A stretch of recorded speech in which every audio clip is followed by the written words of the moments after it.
Welcome to Tenor Tech, where I solve the problems you didn't even know you had. You start by preparing devices and enabling Live Listen because this relays audio into your AirPods. First, make sure your AirPods Pro are paired and on the latest firmware. This avoids compatibility issues.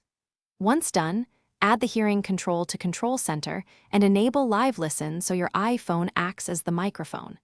Place the iPhone near the speaker. Proximity reduces ambient noise and improves clarity. This foundation ensures the translation input is clean before you send it to a translator app.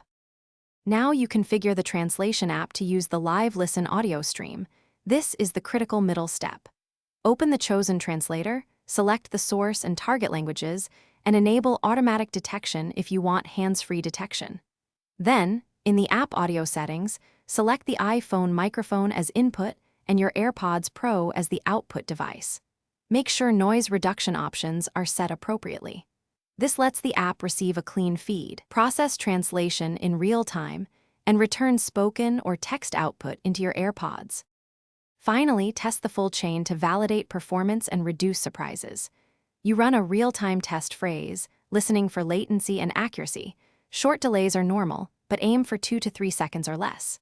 If translation stumbles, move the iPhone closer, tweak app sensitivity, or adjust AirPods fit to improve speech pickup. If things go wrong, troubleshoot by toggling Bluetooth, restarting the app, or turning Live Listen off and on. These quick resets often restore audio routing and clear transient glitches. Thanks for watching. Subscribe to keep your life in tune.